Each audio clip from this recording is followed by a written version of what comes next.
Live हो गया दोस्तों। हाँ जी, good evening everyone, good evening, good evening, good evening, नमस्कार, स्वागत, वंदन, अभिनंदन आप सभी का आज के इस सेशन में। मैं ये आशा करता हूं कि मैं आपको बेहतरीन तरह से सुनाई दे रहा हूं और दिखाई दे रहा हूं।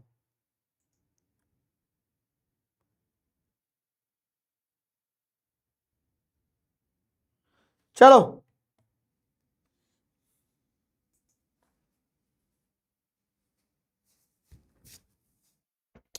आइए,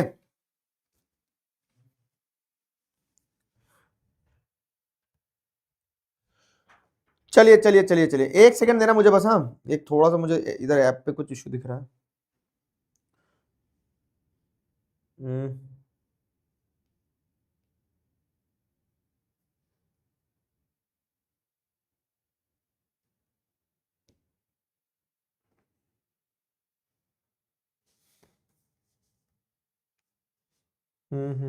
ठीक है।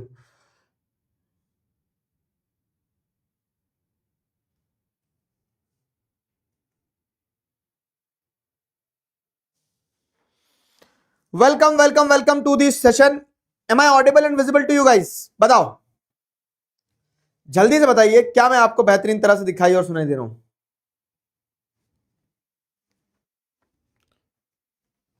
क्या चल रहा है दोस्तों? नादिया चल रहा है? वाह शैम्पी वाह।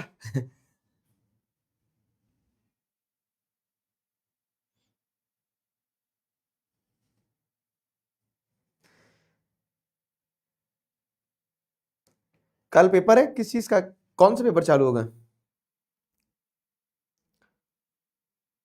आ जाओ आ जाओ। आज लास्ट लेक्चर नहीं है मेरे दोस्त। चैप्टर का जरूर लास्ट लेक्चर है आज। चैप्टर का जरूर लास्ट लेक्चर है, but in general last lecture आज नहीं है। ठीक है,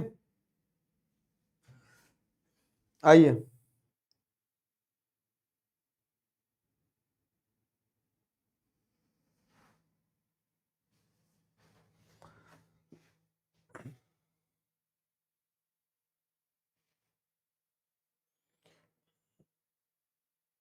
सारे बच्चे आ जाओ।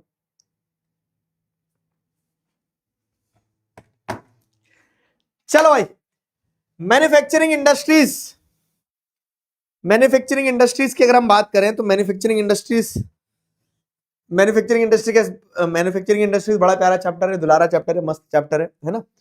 तो इस चैप्टर की अगर हम बात करें तो इस चैप्टर में आपको क्या देखने को मिलता है कि हमने स्टार्टिंग से जब पढ़ना शुरू करा तो देखा इंपॉर्टेंस क्या है मैन्युफैक्चरिंग की, कैसे agriculture industry moves hand in hand, अलग अलग क्लासिफिकेशन इंडस्ट्रीज के देखे। फिर हमने on the basis of raw material, आप देखोगे तो एग्रो बेस्ड इंडस्ट्रीज और मिनरल बेस्ड इंडस्ट्रीज का क्लासिफिकेशन समझा।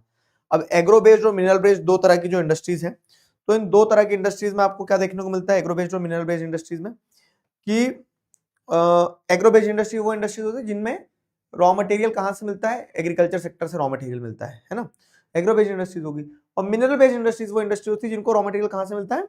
मिनरल्स से मिलता है। इतना अपन पढ़ चुके थे।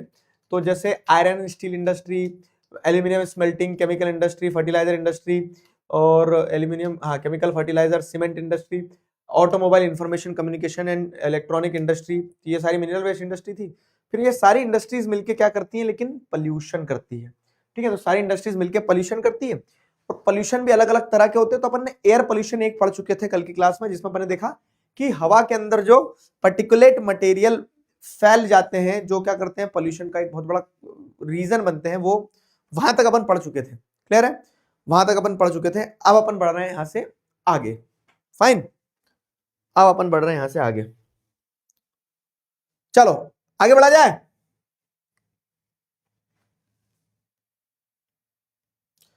और अलग प्रकार के पॉल्यूशन जो है, तो और अलग प्रकार के पॉल्यूशन में अपन आज क्या पढ़ेंगे? और अलग प्रकार के पॉल्यूशन में आज अपन पढ़ेंगे वाटर पॉल्यूशन। आ जाओ।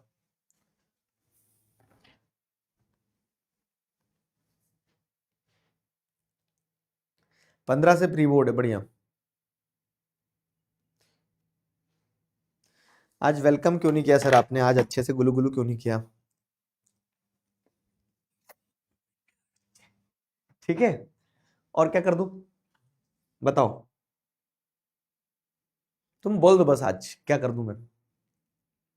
हाँ,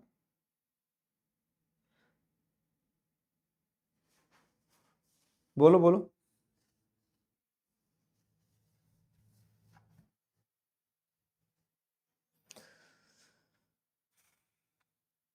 गाना गा दूं, नाच दूं तुम्हारे लिए, क्या कर दूं?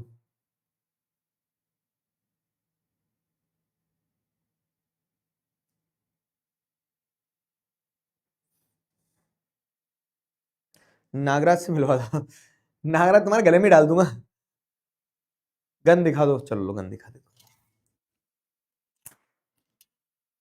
धुआं दिखा गन के साथ।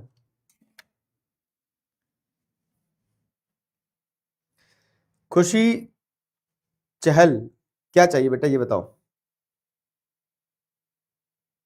जमीन नाम पे कर दो सर बस तुम्हारे। चल भग।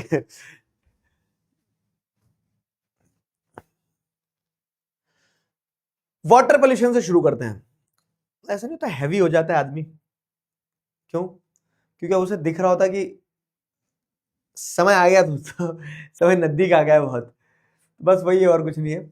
वाटर पोल्यूशन से अपन बात करते हैं, वाटर पोल्यूशन से पढ़ते हैं, समझते हैं। तो वाटर पोल्यूशन क्या है देखो। तो water pollution is caused by organic and inorganic industrial waste and effluent discharge into river. ठीक है, तो जब आप क्या करते हो, ऑर्गेनिक और इनऑर्गेनिक इंडस्ट्रियल वेस्ट जो है उसको, इंडस्ट्रियल एफ्लुएंट जो है उसको पानी के अंदर जब डिस्चार्ज करते हो तो उसे वाटर पोल्यूशन कहा जाता है। क्या है वाटर पोल्यूशन? बेसिकली ऑर्गेनिक यानी जो मिल जाता है नदी में वो ऑर्गेनिक कहलाता है। जैसे मान लो कि फूल है, नारियल के छिलके हैं, ये सारी चीजें ये ऑर्गेनिक वेस्ट, लेकिन वेस्ट है, कचरा तो कचरा है। ठीक है, और वैसे अगर आप देखोगे इनऑर्गेनिक वेस्ट जैसे क्या हो जाएगा, जो केमिकल है, पेस्टिसाइड्स वगैरह है जो पानी में मिल नहीं रहे हैं, जो डिजोल्व नहीं होंगे, प्लास्टिक हो गया, ठीक है, जो कि क्या करेगा एक समय पे पल्यूट कर देगा। तो वो जब आप ऑर्गेनिक इनऑर्गेनिक इंडस्ट्रियल वेस्ट को और एफ्लुएंट्स को पानी में डालते हो तो उससे पानी पल्यूट होता है, सिंपल चीज। और ऐसा करने वाले मेन कल्प्रिट्स, कल्प्रिट्स मतलब गुनहगार, ऐसा करने वाले मेन गुनाहगार कौन है? ऐसा करने वाले मेन गुनाहगार कौन है? तो paper, pulp, chemical, textile and dyeing, petroleum refinery, tanneries, electroplating industries, ठीक है, that let out dyes, detergents, acid, salt and heavy metals like lead and mercury, pesticides, fertilizers, synthetics, chemical with carbon, plastic and rubber। तो ये बता दिया, ये industries हैं और ये इंडस्ट्रीज ये सारा कचरा करती है, और ये सारा कचरा जब etcetera is dumped into the water bodies and this leads to water pollution. और ये सारा कचरा जब क्या किया जाता है, पानी में डाला जाता है, तो इससे वाटर पोल्यूशन होता है। और ये सारा कचरा जब पानी में डाला जाता है तो इससे वाटर पोल्यूशन होता है। Fly ash, phosphogypsum and iron and steel slags are the major solid waste in India. अब जैसे अगर आप देखोगे तो ये वाटर पोल्यूशन के लिए इंडस्ट्रीज रिस्पॉन्सिबल है, और इस तरह का कचरा जो है वो डालती है कहां पे, इस तरह का कचरा वो डालती है अपने नदियों में, वाटर बॉडीज में। इसके अलावा मेजर सॉलिड वेस्ट की अगर बात करें ना, और सॉलिड वेस्ट जो नदियों में जाता है तो वो फ्लाई ऐश है। जैसे थर्मल पावर प्लांट जब चलते हैं ना तो बहुत सारी राख निकलती है, काले काले बादल बन जाते हैं राख के, तो वो राख उड़ के, वो फ्लाई ऐश उड़ के जाती है नदियों में और तालाब खराब कर देती है। Phosphogypsum and iron steel slag, ठीक है, तो फॉस्फोजिप्सम और आयरन एंड स्टील के स्लैग जो है, कचरा जो निकलता है ना इन इंडस्ट्रीज में से, तो वो भी क्या करते हैं, they are also the major solid waste in India. तो ये भी कुछ मेजर सॉलिड वेस्ट हैं, ठीक है, इनके कारण भी क्या होता है, बर्बादी होती है। These are some of the major solid waste in India. Got my point? तो ये है वाटर पोल्यूशन का कंसेप्ट। एयर पोल्यूशन हो गया, वाटर पोल्यूशन हो गया। तीसरा पोल्यूशन देखते हैं, थर्मल पोल्यूशन। थर्मल पोल्यूशन भी एसोसिएटेड है वाटर पोल्यूशन से ही, लेकिन जब पानी के टेम्परेचर को आप बढ़ा देते ना, गर्म पानी जब डाल देते हो तो उससे भी पोल्यूशन होता है। सर अभी गर्म पानी डाल के नहाएंगे, ठंड आ रही है, देखो ठंडा और गर्म बढ़िया, ऐसा लगता है कि केमिस्ट्री के प्रोफेसर हैं, इतना ठंडा इतना गर्म, एकदम एक्यूरेट टेम्परेचर बनता है जब नहाते हैं। कौन से पानी से नहाते हो तुम, ठंडे या गर्म से? ठंडे से नहाया करो, ठीक है, ठंडे पानी से नहाया करो। एक समय पे तुम मुझे थैंक यू बोलोगे, मजाक से हटके बता रहा हूं मैं तुम्हें। भले ही ठंडो तो क्या हुआ, ठंडे पानी से एकदम एक बार डालना रहता है बस। चलो, तो थर्मल पोल्यूशन की हम बात करते हैं। थर्मल पोल्यूशन ऑफ वाटर क्या है? Thermal pollution of water occurs when hot water from factories and thermal plants is drained into rivers and ponds before cooling. तो पानी को ठंडा किए बिना बिफोर कूलिंग आपको देखने को मिलता है। बिफोर कूलिंग जब आप हॉट वाटर को क्या करते हो, बिफोर कूलिंग में दी हॉट वाटर, ठीक है, from factories and thermal plant is drained into rivers and ponds. जैसे उदाहरण के तौर पे एक थर्मल पावर प्लांट चल रहा है, वहां पे मशीन्स को ठंडा करने के लिए जो पानी अंदर यूज किया जाता है, उसी पानी को, वो पानी गर्म हो गया, उस पानी को, गर्म पानी को क्या किया जाता है, बाजू के ही नदी में डाल दिया जाता है। तो इससे नुकसान क्या होगा, तो जो बाजू का नदी है, ठीक है, मतलब बाजू की जो नदी है, तो उस नदी के पानी में गर्म पानी जब मिलेगा तो नदी के पानी का टेम्परेचर बढ़ जाएगा। अब वहां जो कह सकते हैं पत्तियां वगैरह है, वहां जो मछलियां वगैरह है, वो उस गर्म पानी में बोलेगी भाई साहब हमें जरूरत नहीं थी गर्म पानी की, तुम नहाते रहो, उनका पूरा इकोसिस्टम गड़बड़ जाएगा। ठीक है, यहाँ पे वही बताया गया है। तो what would be the effect on the aquatic life, ठीक है, तो इससे क्या होगा, वहां की एक्वेटिक लाइफ जो है वो पूरी खराब हो जाएगी। Waste from the nuclear power plant, nuclear and weapon production facilities causes cancer, birth defect and miscarriages. ये भी एक प्रॉब्लम होती है। जैसे न्यूक्लियर पावर प्लांट्स हैं, तो न्यूक्लियर पावर प्लांट्स से जो पानी निकलता है ना, वो पानी बहुत रेडियो एक्टिव रहता है, और वो पानी जब बॉडीज में जाता है, वाटर बॉडीज वगैरह में, तो उससे क्या होगा, ऑब्वियसली बात है क्या है कि उससे कैंसर, बर्थ डिफेक्ट और मिसकैरेजेस जैसी प्रॉब्लम होगी, और ये होता भी है। जैसे अगर आप कुछ एरियाज देखोगे, फॉर एग्जांपल जादू घोड़ा, तो वहां पे आपको क्या देखने को मिलता है कि वहां बच्चों के अंदर जो बच्चे पैदा हो रहे हैं वो इनहेरेंट डिफेक्ट्स के साथ पैदा हो रहे हैं, कुछ स्किन डिसीजेज हैं, कुछ है। क्यों? क्योंकि वहां का पानी पल्यूट हो गया है न्यूक्लियर पावर प्लांट्स के चलते।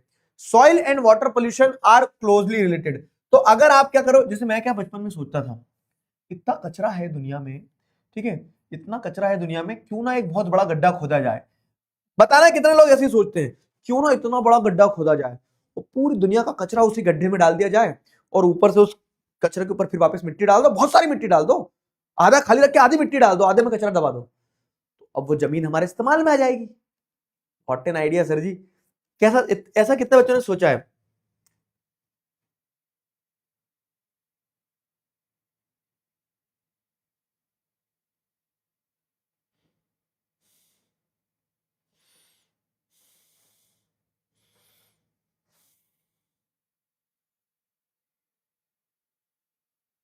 बताओ।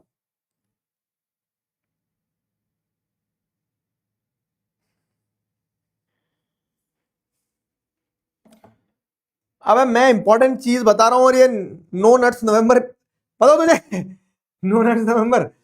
लेकिन हाँ, एक चीज इंपॉर्टेंट है, सारे मैटर्स पर डिस्कशन जरूरी है, और उन्हीं उसी सिलसिले को आगे बढ़ाते हुए अगर आप देखोगे तो अभी सोशल ब्रेन्स में मैंने एक बहुत अच्छा वीडियो भी बनाया है, और मुझे मतलब बड़ा कोइंसिडेंट हुआ कि 1 नवंबर को वो वीडियो गया पॉर्न एंड मास्टरबेशन के ऊपर। ठीक है, तो it's very important to discuss openly over each and every issue. तो वो वीडियो देखना आप, लड़के खास करके जो भटक गए हैं ना, मतलब इसमें सही गलत क्या है उस चीज को एक अच्छे पर्सपेक्टिव समझना, और गलत है तो क्यों गलत है, वो वाली चीज बताई है मैंने। तो just go and watch it, ठीक है, तो समझ में आएगा। अभी नहीं, अभी ये इधर इधर इधर इतना कुछ हो रहा है, क्लास कर ले पहले।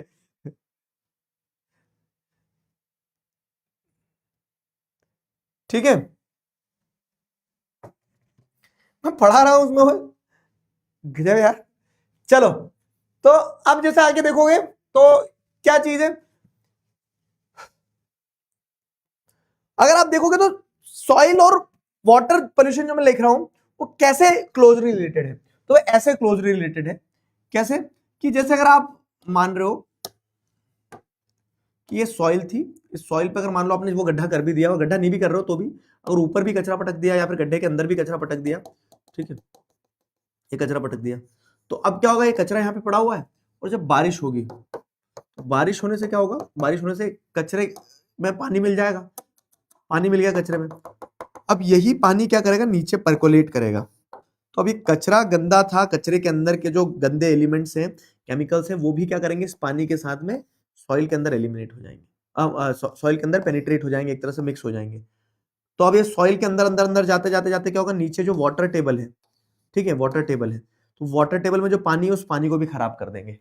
समझ में आई मेरी बात? तो इसीलिए कि आप देखते हो तो सॉइल और water pollution both are linked together. तो dumping of waste, specially glass, harmful chemicals, industrial effluents, packaging and salt and garbage render the soil useless. ठीक है, तो मिट्टी पे अगर आपने कचरा डाल दिया तो उससे सॉइल पोल्यूशन तो हो ही रहा है, but at the same time when rain water percolates to the soil, जब बारिश का पानी आएगा और बारिश का पानी इस कचरे से होते हुए मिट्टी के अंदर जब एब्जॉर्ब होगा ना, तो when the rain water percolates to the soil carrying the pollutants to the ground and the groundwater also gets contaminated। ठीक है, तो वो रेन वाटर जब परकुलेट करेगा तो वो रेन वाटर परकुलेट करते करते क्या करेगा, अपने साथ जो पानी नीचे जाएगा तो वो पानी नीचे जाके वो वाटर टेबल जो है ना, तो ग्राउंड वाटर जो है, तो ग्राउंड वाटर को भी कंटामिनेट कर देगा, ground water also gets contaminated. समझ में आया? थर्मल पोल्यूशन, सॉइल पोल्यूशन, कैसे सॉइल पोल्यूशन और वाटर पोल्यूशन जुड़ा हुआ है। ठीक है,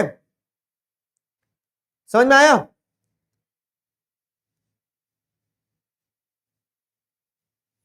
क्लियर हुआ?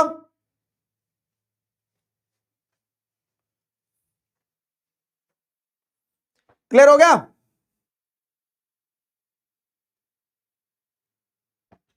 बताओ, इज दैट क्लियर?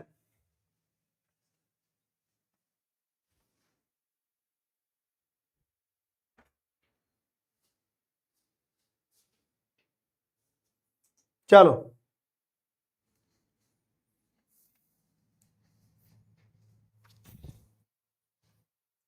बढ़िया। थर्मल पोल्यूशन समझ में आ गया ना?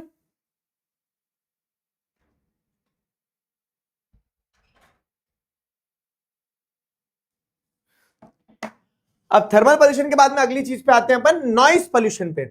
नॉइस पोल्यूशन क्या होता है? बेसिकली इंडस्ट्रीज चलती हैं, तो जब, जैसे मैं एक एग्जांपल दे रहा हूं, कंस्ट्रक्शन इंडस्ट्रीज जो होती है, कंस्ट्रक्शन साइट्स जो होती है, कंटिन्यूसली खटर खटर खटर खटर खटर आवाजें आती रहती है, वहां वर्कर जो काम कर रहे हैं, वर्कर काम करते करते इरिटेट हो जाते हैं क्योंकि वहां कंटिन्यूसली आवाजें आ रही हैं। ठीक है, तो नॉइस पोल्यूशन क्या है? तो not only results in irritation and anger, तो ये जो नॉइस पोल्यूशन हो रहा है, नॉइस पोल्यूशन से सिर्फ इरिटेशन या एंगर, गुस्सा नहीं आता है। ठीक है, आवाजों से सिर्फ इरिटेशन ही नहीं होता है, इसका इंपैक्ट आप जैसे देखेंगे तो हमारे शरीर पे भी पड़ सकता है। दिस नॉइस पोल्यूशन, जो ये नॉइस पोल्यूशन है, it can also cause hearing impairment. ठीक है, आदमी कान से बहरा भी हो सकता है, हियरिंग इंपेयरमेंट हो सकता है, increased heart rate and blood pressure. मैं तुम्हें एक बड़ी मजेदार चीज बताता हूँ। एक बार क्या हुआ, मैं अपने एक रिलेटिव के यहाँ गया था, तो उनके यहाँ इलेक्ट्रिसिटी नहीं थी, तो उन्होंने एक जनरेटर लाया था, मतलब एक फंक्शन था उसमें। तो मैं जिस रूम में बैठा था उसी रूम के बाजू में जनरेटर रखा था, तो जनरेटर चलता रहता है। अब हुआ क्या, मैं बहुत देर तक एक जगह पे बैठा रहा, और अब जैसे उठा तो क्योंकि वो ढर करके जो आवाज चल रही थी ना, तो उसने इस तरह से कह सकते हैं कि मेरे बॉडी को बोल सकते हैं ना, नमनेस क्रिएट कर दी, कि जैसे ही खड़ा हुआ तो खड़े होते मेरे को चक्कर आ गया, चक्कर आके धमक से गिर गया। तो ये क्या था? ये एक नॉइस पोल्यूशन का इंपैक्ट है हमारी बॉडी के ऊपर। फिर मैंने एनालाइज किया कि ऐसा क्यों हुआ, तो क्योंकि आया अच्छे से, सुबह सब कुछ अच्छा लगा था, लेकिन वो कंटिन्यूस नॉइस ने क्या कर दिया, आपको इरिटेट कर दिया, एक तरह से आपकी बॉडी को नेगेटिवली अफेक्ट किया। तो यहाँ पे भी बताया कि नॉइस पोल्यूशन जो है, तो not only results in irritation and anger, it can also cause hearing impairment, increased heart rate and blood pressure. ठीक है, ब्लड प्रेशर भी बढ़ सकता है, सारी समस्या हो सकती है। It can also cause hearing impairment, increase heart rate and blood pressure, among other psychological effects. ठीक है, तो दूसरे अमंग अदर फिजियोलॉजिकल इफेक्ट्स, ये सारे प्रभाव पड़ सकते हैं। Unwanted sound is an irritant and a source of stress. जो अनवांटेड साउंड आता है, ये क्या है? एक इरिटेंट है, it is a source of stress, जिससे आदमी को क्या होता है? परेशानी होती है, स्ट्रेस डेवलप होता है। ठीक है, industrial and construction activities, machinery, factory equipment, generators, saws, pneumatic and electric drills. Pneumatic मतलब क्या होता है? जो आवाज करने वाली होती है। ठीक है, न्यूमेटिक एंड इलेक्ट्रिक ड्रिल्स जो रहती है, जो बहुत साउंड क्रिएट करती है, जो इलेक्ट्रिक ड्रिल्स रहती है, हुइंग हुइंग, तो they also makes a lot of noise. Sound artist बन जाऊं क्या मैं? साउंड आर्टिस्ट बन जाऊं क्या? जनरेटर को मार दो सर, गोली चला दे जनरेटर के ऊपर।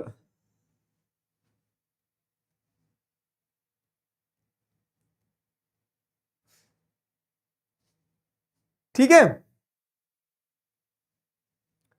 पर सर आप तो बुलेट से नॉइस पोल्यूशन कर रहे थे, और ऐसा डार्क वाला इमोजी। सुन मेरी बात, धीरे चलती गाड़ी, ठीक है, आवाज भी धीरे करती है, और ईयरफोन लगा ले।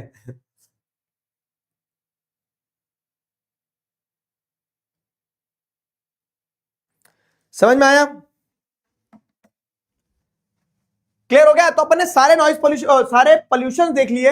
अपन ने क्या क्या देखा? Air pollution, water pollution, thermal pollution, noise pollution, soil pollution. अब समस्या तो है, लेकिन जवाब हमें समाधान के रूप में देना है।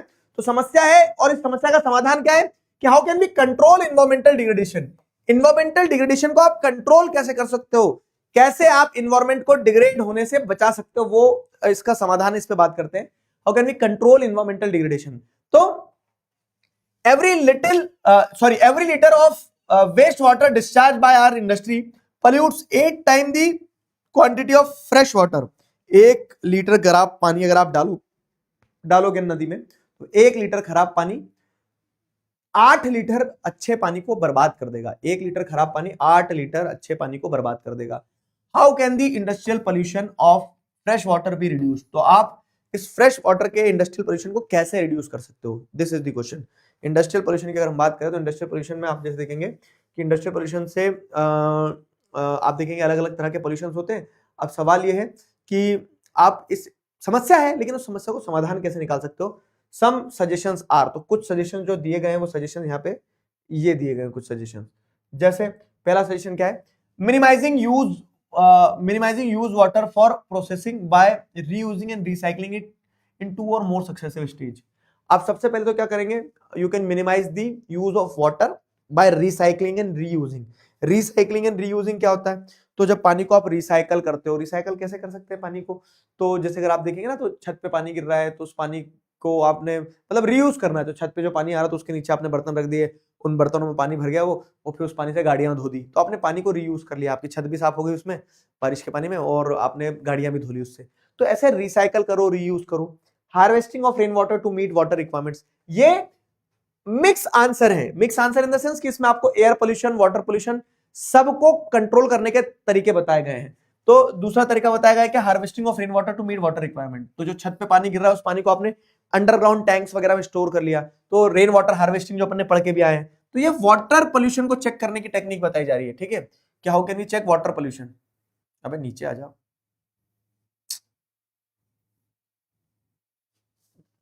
पिट जाएगा हाँ जाते जाते। तो कंट्रोल वाटर पोल्यूशन,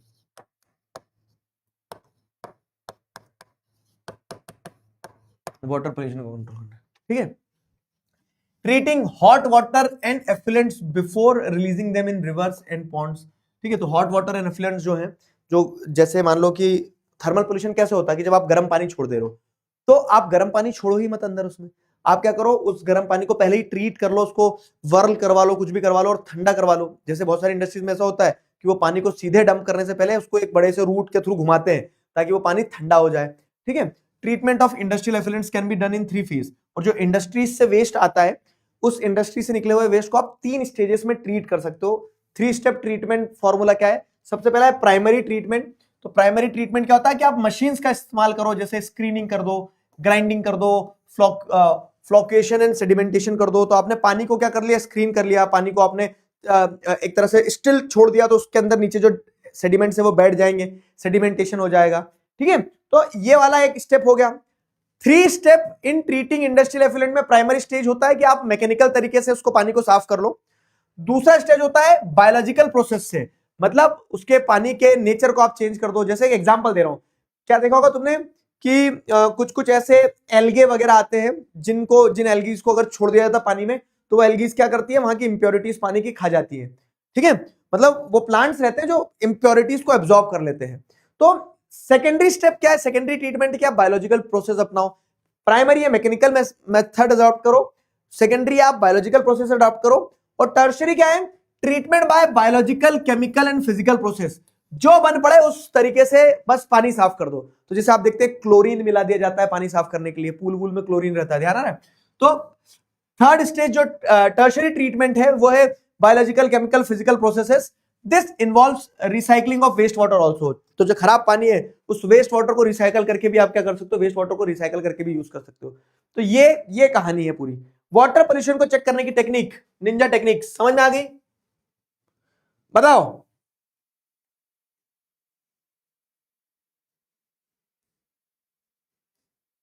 चलो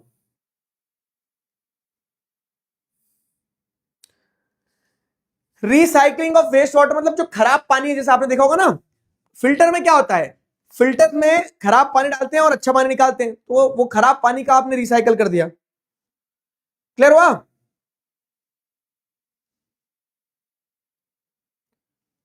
समझ में आया?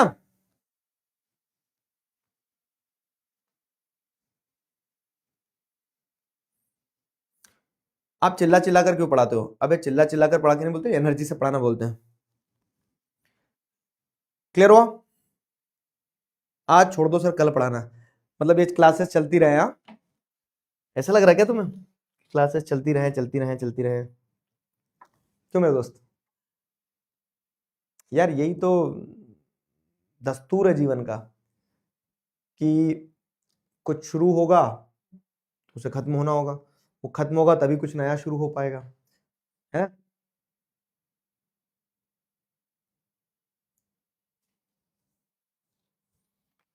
तो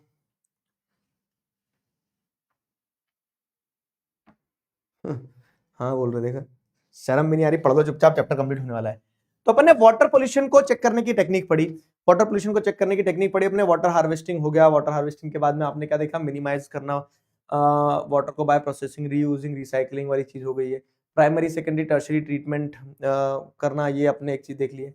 अब आते हैं अपन over drawing of ground water reserves by industry where there is a threat to ground water resources also needs to be regulated legally.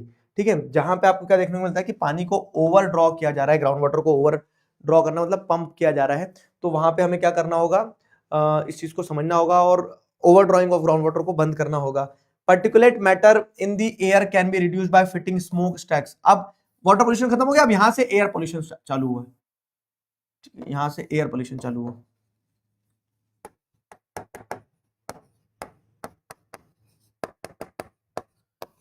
यहां से एयर पोल्यूशन चालू हुआ, समझना।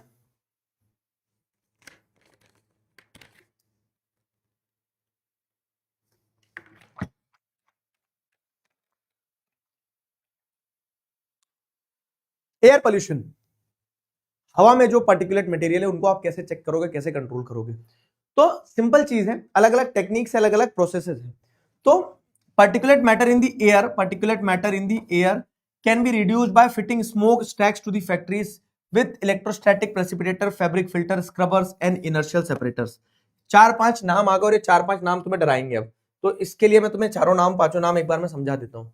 ठीक है, एयर पोल्यूशन को आपको चेक करना, तो सबसे पहले क्या बताया गया है, जैसे कि जो पर्टिकुलेट मटेरियल है, जो कण है ना, छोटे छोटे मिट्टी के कण हैं, पार्टिकल्स हैं, उन कणों को, मिट्टी के पार्टिकल्स को आप क्या कर सकते हो, उन कणों को, मिट्टी के पार्टिकल्स को अलग अलग प्रोसेस के थ्रू हवा में से हटा सकते हो।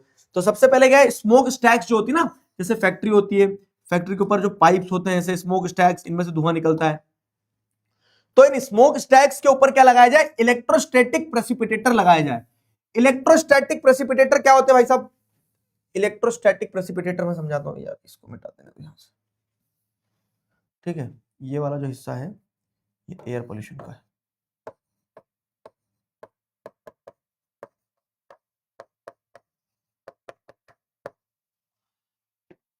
इलेक्ट्रोस्टैटिक प्रेसिपिटेटर, ठीक है,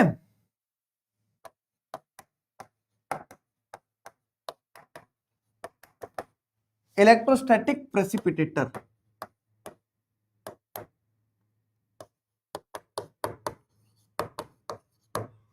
बेसिकली जो स्मोक स्टैक्स होती है, जो फैक्ट्रीज के ऊपर चिमनियां होती है ना, ये चिमनियां, इन चिमनियों के अंदर आप क्या करोगे, जैसे ये चिमनी है, तो इस चिमनी के अंदर आप क्या कर दोगे, यहां पे जैसे मान लो आपने एक इलेक्ट्रिकली चार्ज फील्ड्स लगा दी। ठीक है, इनके अंदर क्या है, इनके अंदर जैसे अगर आप देखोगे तो वो बिजली का तार ऐसा बनता है ना, जैसे हमारे सोशल ब्रेन्स के लोगों में है ना बिजली। वीडियो देखना सारे बच्चे जाके, सोशल ब्रेन्स का वो वाला, सर वो वीडियो तो छोड़ेंगे नहीं हम, ऐसे कैसे छोड़ सकते हैं? तो ये जैसे बिजली है ना, इलेक्ट्रिसिटी, तो इन स्मोक स्टैक्स के अंदर क्या किया जाता है, इन स्मोक स्टैक्स के अंदर इलेक्ट्रिसिटी या फिर इलेक्ट्रिकली चार्ज फील्ड्स बना दी जाती है। तो अब क्या होगा कि जैसे यहां से धुआं निकलेगा, अब जैसे अगर आप देखोगे तो यहां से जो धुआं निकलना शुरू होगा, तो ये धुआं जब इस फील्ड से जाएगा, इस रास्ते से गुजरता हो जाएगा जो कि इलेक्ट्रिकली चार्ज है, तो उस इलेक्ट्रिकली चार्ज एरिया में क्या होगा, उस इलेक्ट्रिकली चार्ज एरिया में जब धुआं निकलेगा तो धुएं के अंदर जो कण रहेंगे ना, जो छोटे छोटे बारीक कण रहेंगे मिट्टी के, और मिट्टी के कण नीचे गिरने लग जाएंगे, ठीक है। और धुएं के अंदर से मिट्टी के कण जो है धीरे धीरे नीचे गिरने लग जाएंगे, टप टप टप टप टप टप टप टप। तो सारे मिट्टी के कण क्या है, धुएं के अंदर से यहां नीचे गिर गए। अब जब वो सारे मिट्टी के कण धुएं के अंदर से नीचे गिर गए ना, तो वो मिट्टी के कण जब नीचे गिर जाएंगे तो ऑब्वियस है कि अब क्या होगा, अब वो मिट्टी के कण सारे नीचे आ गए, तो जो हवा गई वो हवा निकल गई, और डस्ट पार्टिकल जो थे, जो पॉल्यूट करते हैं, वो यहीं रह जाएंगे। समझ में आया, डस्ट पार्टिकल इलेक्ट्रिकली चार्ज होकर वो नीचे गिर जाएंगे। तो ये इलेक्ट्रोस्टैटिक प्रेसिपिटेटर एक हो गया। दूसरा क्या है, दूसरा जैसे अगर अपन देखें तो स्मोक स्टैक्स के इलेक्ट्रोस्टैटिक प्रेसिपिटेटर के बाद में फैब्रिक फिल्टर्स। तो फैब्रिक फिल्टर्स में क्या होता है कि ये चिमनी है, इस चिमनी के ऊपर क्या कर दिया जाता है, इस चिमनी के ऊपर जैसे आप देखोगे तो फैब्रिक मतलब कपड़ा, ये तुमने घर में भी देखा होगा, मैं बता रहा हूं कैसे। फैब्रिक क्लोथ्स का इस्तेमाल किया जाता है, कपड़े का इस्तेमाल किया जाता है। तो जैसे चिमनी के अंदर से धुआं निकल रहा है, हवा निकल रही है, तो ये जो धुआं निकल रहा है, हवा निकल रहा है ना, इसके ऊपर कपड़ा लगा दिया जाता है, तो उस कपड़े के अंदर सारे डस्ट पार्टिकल्स अटक जाते हैं। तुमने देखा पहले मम्मियां जो करती थी, क्या पानी छानने के लिए, पानी को साफ करने के लिए कपड़ा लगा देते थे, और कपड़े में से पानी निकालते थे, तो मिट्टी मिट्टी पीछे रह जाती थी, पानी पानी आगे निकल जाता था, कपड़ा लगाया जाता था, ठीक है। तो वैसे ही फैब्रिक फिल्टर में फैब्रिक्स लगा दिए जाते हैं स्मोक स्टैक्स के ऊपर, जिससे डस्ट पार्टिकल को रोकने जाए, धुआं धुआं निकल जाए। फैब्रिक फिल्टर एक चीज हो गई, दो चीज होगी मतलब, है ना।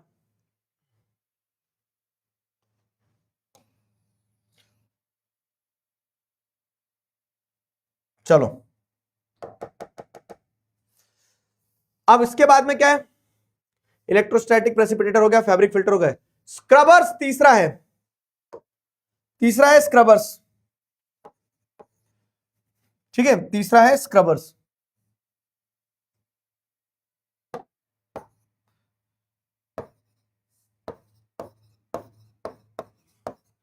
स्क्रबर्स, ठीक है। तो स्क्रबर्स में क्या होता है, द इनर्शियल सेपरेटर। हाँ, स्क्रबर्स में क्या किया जाता है, जैसे ये चिमनी है, तो इस चिमनी के अंदर आपको क्या देखने को मिलता है, इस चिमनी के अंदर वाटर स्प्रिंकलर्स लगा दिए जाते हैं, पानी के फुवारे टाइप, ठीक है, जो पानी गिराएंगे। गीला कपड़ा लगा दिया जाता है, पानी के फुवारे, ठीक है, तो वाटर स्प्रिंकलर्स।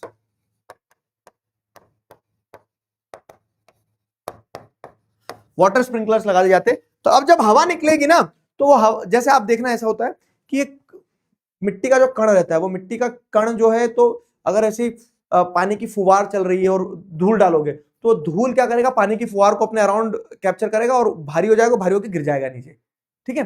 तो जो स्मोक के अंदर क्या रहता है, छोटे छोटे पर्टिकुलेट मटेरियल्स रहते हैं, तो उनको जब ऐसे आप स्क्रबर्स, मतलब गीला एरिया जो रहता है, गीले स्मोक स्टैक्स रहते हैं, जहां से ऐसी धुंध निकल रही होती है, पानी की मिस्ट निकल रही होती है, तो उस मिस्ट के बीच में से जब वो धुआं जाएगा, तो धुएं के अंदर जो कण रहेंगे, जो पार्टिकल्स रहेंगे, वो पार्टिकल्स हैवी हो जाएंगे और नीचे गिर जाएंगे, ठीक है, और एयर ऊपर निकल जाएगी। तो ऐसे स्क्रबर्स लगाए जाते हैं एयर पोल्यूशन को बचाने के लिए। और इनर्शियल सेपरेटर में क्या है, इनर्शियल सेपरेटर में सिंपल चीज है, चौथा एग्जांपल इनर्शियल सेपरेटर का यहां दे देता हूं मैं, कहां दे दूं, ठीक है, तीसरे के बाद में चौथा एग्जांपल इनर्शियल सेपरेटर।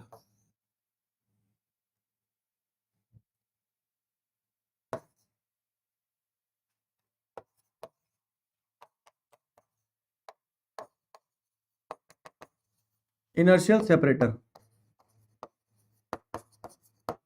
अब देखो क्या है, एक स्मोक स्टैक है, इसके अंदर धुआं, मतलब ऐसे आएगा यहां से धुआं, ये स्मोक स्टैक है, यहां से धुआं आएगा और धुआं सीधा निकल जाएगा।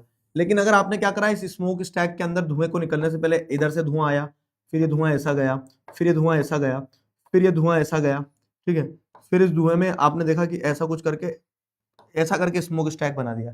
तो अब क्या होगा कि ये धुएं के साथ में जो कण थे, तो वो इस बैंड पे कुछ यहाँ अटक जाएंगे, कुछ यहाँ अटक जाएंगे मिट्टी के कण, कुछ मिट्टी के कण यहाँ अटक जाएंगे, कुछ मिट्टी के कण यहाँ अटक जाएंगे।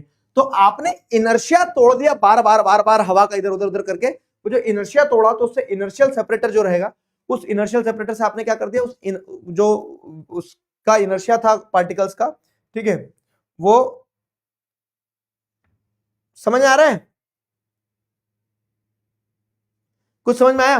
तो ये कुछ टेक्निक्स है जिन, अब मुझे नहीं पता इतने डिटेल में आपको बताना चाहिए थी कि नहीं बताना चाहिए थी, लेकिन आई जस्ट एक्सप्लेन, क्योंकि आपको पता भी तो आप लिख रहे हो तो क्या लिख के आ रहे हो। तो इलेक्ट्रोस्टैटिक प्रेसिपिटेटर हो गया, फैब्रिक फिल्टर हो गया, स्क्रबर्स हो गए, इन्हीं इनर्शियल सेपरेटर्स हो गए। तो इनर्शियल सेपरेटर्स मतलब इस तरह से ट्विस्ट एंड टर्न करके आप एयर मासेस को निकालो।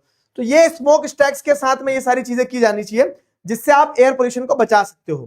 ठीक है, smoke can be reduced by using oil और गैस। ठीक है, तो स्मोक आप ऐसे भी रिड्यूस कर सकते हो कि आप ऑयल और गैस का इस्तेमाल करो, ठीक है, इंस्टेड ऑफ कोल, क्योंकि कोल ज्यादा पोल्यूशन करते हैं, कोल से ज्यादा पोल्यूशन होता है। तो आप ऑयल और गैस का भी इस्तेमाल करोगे तो भी आपका काम बन जाएगा। समझ गए? क्लियर हुआ? सॉफ्टवेयर टेक्नोलॉजी पार्क के बारे में बताया गया। कोल की जगह आप ऑयल और गैस का इस्तेमाल करो, ऐसे भी आप पोल्यूशन खत्म कर सकते हैं। अब अगला देखें तो machinery and equipments can be used and generators. Machinery और इक्विपमेंट्स ऐसा यूज करो जो क्या करे, कम आवाज करे। ठीक है, साथ ही साथ generator should be fitted with silencers. हाँ, ये तो बहुत जरूरी है। तो पर्सनल एडवाइस पे बोल रहा हूं मैं कि जनरेटर के अंदर साइलेंसर लगाओ, क्योंकि जनरेटर जो आवाज करते हैं ना, ढक ढक ढक ढक ढक ढक, चक्कर करवा देते हैं आदमी को। ठीक है, तो machinery and equipment can be used and generators should be fitted with silencer. Generators के अंदर साइलेंसर लगा दिया जाए। Almost all machinery can be redesign to increase energy efficiency and reduce noise. सारी मशीनरीज को आप रीडिजाइन कर सकते हो ताकि आप एनर्जी एफिशिएंसी बढ़ा सको और नॉइज को क्या कर सकते हो, कम कर सकते हो। नॉइज अब्सॉर्बिंग मटेरियल में be used apart from personal use of ear plugs and earphone. तो वर्कर्स को ईयर प्लग्स और ईयरफोन दे दो ताकि उनके कानों के अंदर आवाज ना जाए। साथ ही साथ आप नॉइस अब्सॉर्बिंग मटेरियल भी लगाओ, जैसे साउंड प्रूफिंग करो अगर कहीं पे आवाज ज्यादा आती है तो ये सारे टेक्निक्स का इस्तेमाल किया जा सकता है। The challenge of sustainable development requires integration of economic development with environmental concerns. ठीक है, तो आप इकोनॉमिक डेवलपमेंट को एनवायरमेंटल कंसर्न्स के साथ देखो। ये एक बहुत इंपॉर्टेंट चीज है कि आप सिर्फ विकास के बारे में ना सोचो, आप विकास के साथ में देखो कि उस विकास से कहीं दुष्परिणाम तो नहीं पड़ेंगे प्रकृति के ऊपर। ठीक है, आज के समय में ये रियलिटी कि आप इंडस्ट्रीज को खत्म नहीं कर सकते हो, आपको इंडस्ट्रीज के साथ साथ एनवायरमेंट को लेके चलना पड़ेगा। ठीक है, तो ये कंक्लूजन है कि इंडस्ट्रियल पोल्यूशन होता तो क्या इंडस्ट्रीज बंद कर दे? नहीं, वो भी नहीं कर सकते क्योंकि इंडस्ट्रीज भी बड़ी इंपॉर्टेंट है। तो आपको इंडस्ट्रियल डेवलपमेंट और एनवायरमेंट कंजर्वेशन दोनों चीज के बारे में सोचना होगा। Last reading with you,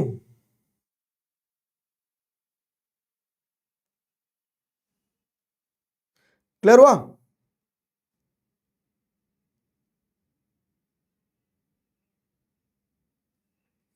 clear है?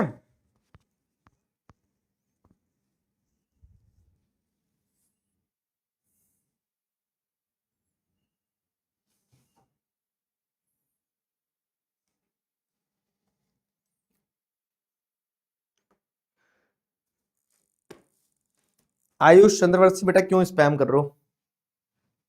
वाटर को पोल्यूट हो गया स्क्रबर्स वाले में क्योंकि डस्ट मिक्स हो गई वाटर में। नहीं तो इतना कोई बहुत ज्यादा वाटर का इस्तेमाल नहीं हो रहा ना, मिस्ट निकालने मतलब धुंध बना देते हो। जैसे तुम देखे होंगे ना आर्टिफिशियल वो हाँ, अभी विंटर्स में जैसे दिल्ली में पोल्यूशन बढ़ेगा तो वो गाड़ी चलती है एक टैंकर वाली, जिससे क्या होता है पानी की फुहार सी निकलती है पूरे रोड पे। दिल्ली में देखा है तुम लोगों ने? टैंकर चलते हैं जो पानी के फुहारे चलाता है हल्का हल्का, तो वो क्या करता है कि जो पार्टिकल्स रहते हैं डस्ट पार्टिकल्स उनको सेटल डाउन कर देता है। बस वही स्क्रबर का ही एग्जांपल है एक वो। ठीक है,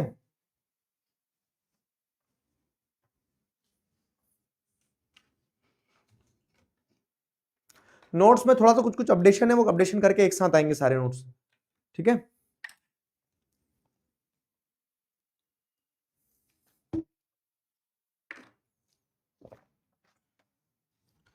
क्लियर हुआ?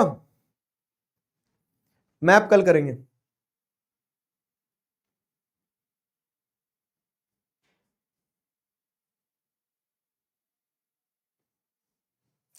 चलो आ जाओ, आखिरी पैराग्राफ पढ़ लें अब, क्योंकि इसके बाद में तो मैं एनसीईआरटी से नहीं पढ़ाऊंगा।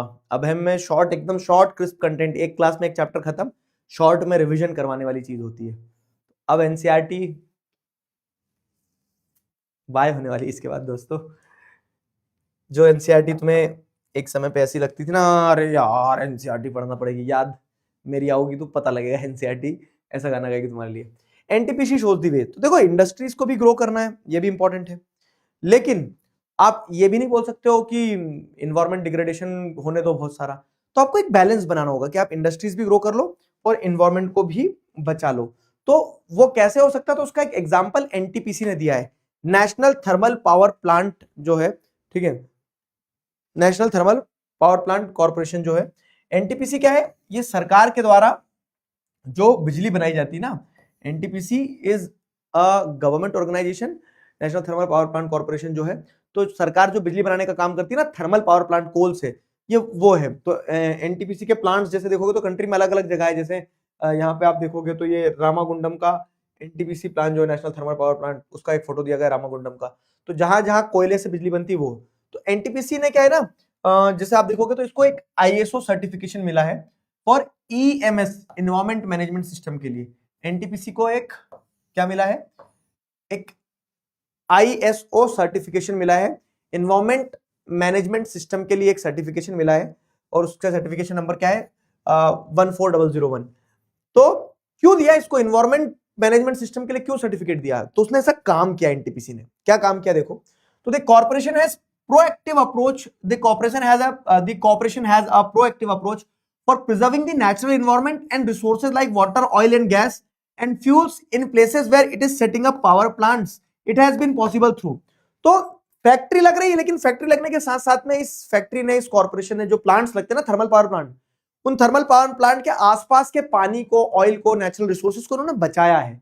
कैसे बचाया, तो उन्होंने कुछ स्टेप्स लिए, कुछ प्रोएक्टिव स्टेप्स लिए। क्या काम किया इन्होंने, तो इन्होंने जैसे अगर आप देखोगे तो ये सारे काम किए जिससे उन्होंने रिसोर्सेज को बचाया है। these are the functions performed by them। क्या काम किया देखो, तो optimum utilisation of equipment, adopting latest technique and upgrading existing equipments. तो जो एग्जिस्टिंग इक्विपमेंट्स है उनको उन्होंने अपग्रेड कर लिया, ठीक है, एग्जिस्टिंग इक्विपमेंट्स को अपग्रेड कर लिया। ऑप्टिमम यूटिलाइजेशन ऑफ रिसोर्सेज, कि जो है जितना है उसको बेस्ट तरीके से इस्तेमाल किया जाए, टेक्नोलॉजी लेटेस्ट यूज की जाए। Minimising waste generation by maximising ash utilisation. तो अब जब थर्मल पावर प्लांट चलता है ना तो बहुत सारी राख उड़ती है, ऐश, तो वो ऐश ही थर्मल पावर प्लांट का वेस्ट होती है। तो उस वेस्ट को उन्होंने क्या किया है, मिनिमाइज किया है, क्योंकि वो ऐश को इस्तेमाल कर लेते हैं, उस राख से ईंटें बना लेते हैं वो, समझ में आया। तो मिनिमाइजिंग वेस्ट जनरेशन, तो वेस्ट जनरेशन उन्होंने बहुत कम किया क्योंकि वो ऐश को यूटिलाइज कर रहे हैं प्रॉपर। ऐश्वर्या राय की बात नहीं हो रही है यहाँ, समझ में आया।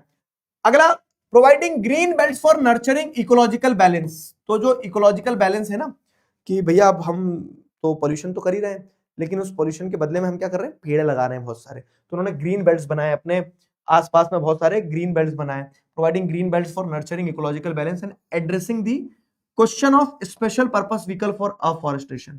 ठीक है, अफॉरेस्टेशन मतलब कि पेड़ लगाने का काम किया उन्होंने। ग्रीन बेल्ट्स बनाने के लिए ऐसा तो नहीं हरे कलर का पौध देंगे, पेड़ लगाए वहां पे, ये एक अच्छा काम किया। Reducing environmental pollution through ash pond management, ash water recycling system and liquid waste management. देखो क्या होता है ना, जो राख रहती वो सॉलिड है, एक तरह से पाउडर है, तो उड़ेगी, पूरी इन्वायरमेंट को पोल्यूट कर देगी। लेकिन अगर उस राख को आपने क्या कर दिया, गीला कर दिया, तो उसको लिक्विड वेस्ट को प्रॉपर्ली मैनेज किया जा सकता है, उड़ के कहीं नहीं जाएगा। ठीक है, लिक्विड वेस्ट जैसे होता है ना, जो राख है उससे ईंटें बना दी जाती थी। साथ ही साथ reducing environmental pollution through ash pond management, तो जो राख निकल गई उसको प्रॉपर्ली एक पॉन्ड में मैनेज किया जा रहा था कि वो उड़ के कहीं ना जाए। फिर ऐश वाटर रिसाइकलिंग, तो जो ऐश वाटर हो जाता है जिसके अंदर राख मिलने लगती है, जिस पानी के अंदर, वाटर बॉडी के अंदर, वहां का वाटर जो है रिसाइकल करने का काम किया। तो ये सारे स्टेप्स लिए गए। Ecological monitoring, reviews and online database management for all it's power station. तो जितने भी एनटीपीसी के अलग अलग देश सिटीज में आप देखोगे तो पावर प्लांट्स हैं, तो उन पावर प्लांट्स में ऑनलाइन डेटाबेस मैनेजमेंट का काम किया। ठीक है, रिव्यूज, इकोलॉजिकल मॉनिटरिंग की, कहीं इकोलॉजी के ऊपर वो दुष्परिणाम तो नहीं छोड़ रहे। तो ये सारे काम करने का काम आपको देखने को मिलता है किसके द्वारा, एनटीपीसी के द्वारा किया गया। क्लियर है, बताओ। आईपीएल भी सर अच्छी चीज करता है। आईपीएल में क्या है, हाँ पेड़ लगाने का वो दिखाते हैं ना।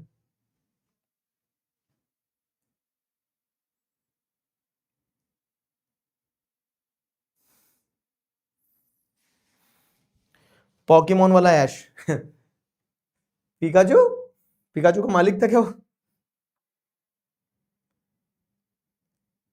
चलो दोस्तों, तो इसी के साथ हमारा चैप्टर जो है वो होता है समाप्त। कोई डाउट है तो पूछ लो, कोई डाउट हो तो पूछ लो। कुछ डाउट हो तो पूछ लो।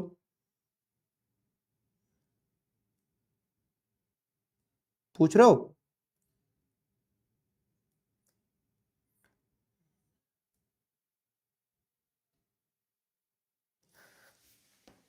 बताओ। चैप्टर समझ में आ गया? सिलेबस हो गया कंप्लीट। आज लास्ट क्लास नहीं, आज अपनी बस एनसीईआरटी खत्म हुई है। ठीक है प्यारे बच्चे, आज अपनी सिर्फ एनसीईआरटी खत्म हुई है। अभी अब कल अपन मैप वर्क भी तो करेंगे। फाइन। कल थोड़ा 9:30 तक चलेगी, 1.5 घंटे की क्लास रहेगी। हाँ ध्यान रखना, अपन एक बार में पूरा मैप वर्क अच्छे से कर लेंगे। अभय के बारे में बताओ। अभय के बारे में सिर्फ एक चीज बोल सकता हूं कि जिस दिन अभय आएगा उस दिन तुम भयमुक्त हो जाओगे। एक ऐसा प्रोग्राम जिसने क्या किया है लास्ट ईयर और उससे भी पहले लगातार निरंतरता के साथ 2 सालों से ऑल इंडिया रैंक 1 प्रोड्यूस की है, वो जिसमें से रिजल्ट भर के आता है, वो जो आपके सारे चिंताओं को हर लेगा। क्यों? क्योंकि उसका नाम ही हमने उस बैच का क्या नाम रखा है, अभय, जो आपके भय खत्म कर दे।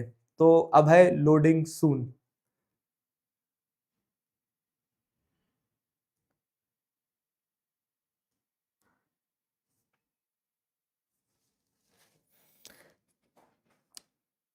आज थैंक यू नहीं बोलूंगा, मैं कल ही बोलूंगा। आज मैंने 9th वालों को विदा किया तो मैं नहीं चाह रहा कि तुम्हें भी, और फिर तुम्हें तिलक लगा के कल मैं विदाई 5 को भी तो बनाऊंगा। ठीक है।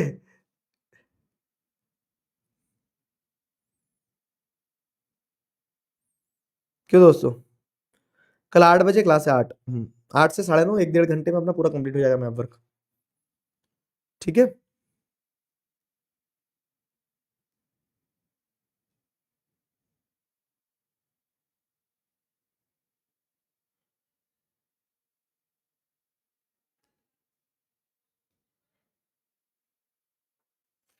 मैप ले आना 10-15। ठीक है।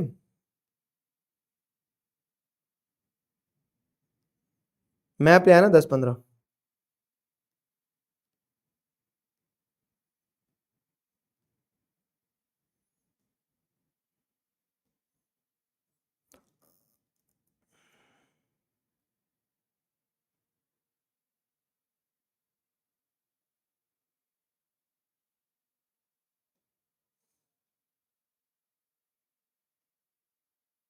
अब 100 मैप का क्या करोगे? आपने कितनी बार एनसीईआरटी पढ़ ली? मैंने बहुत बार एनसीईआरटी पढ़ी। तुम्हें कुछ डाउट हो मैन्युफैक्चरिंग इंडस्ट्रीज वाले चैप्टर में तो पूछ सकते हो। मैन्युफैक्चरिंग इंडस्ट्रीज में कोई डाउट है?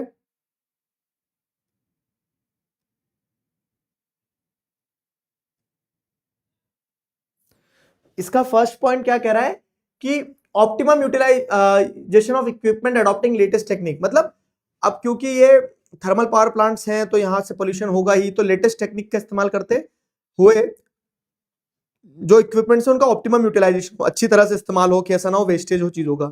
और लास्ट पॉइंट में बताया गया है कि इकोलॉजिकल मॉनिटरिंग, मतलब अब आप फैक्ट्री चला रहे हो तो आप ये देखो कि उस फैक्ट्री से आप इन्वायरमेंट के ऊपर क्या प्रभाव डाल रहे हो, उसे ecological monitoring, review and online database management कहा जाएगा।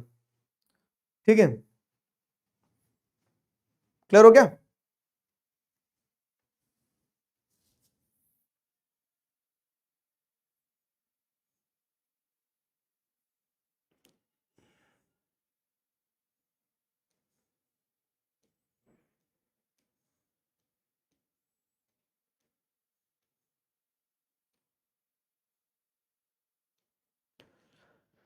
जिस दिन आएगा अभय उस दिन आप देखोगे कि हर स्टूडेंट के चेहरे पे सिर्फ एक नाम होगा।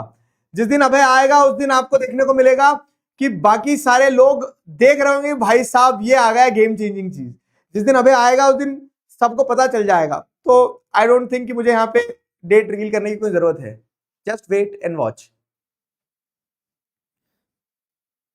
अभी तो ये है कि कल तुम्हारी लास्ट क्लास है, इस चीज को ध्यान रखो बस।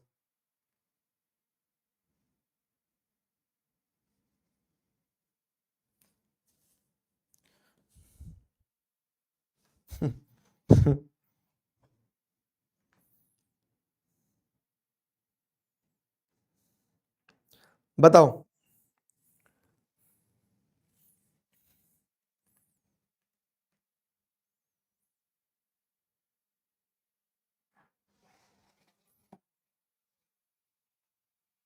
बताइए।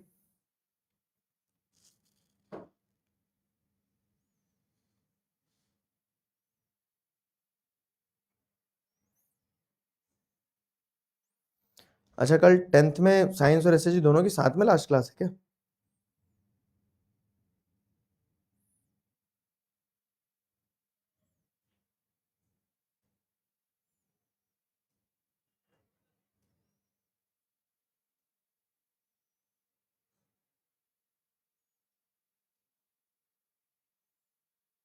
चलो,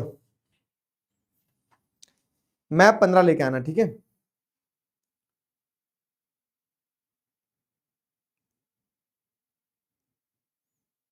क्लियर हुआ?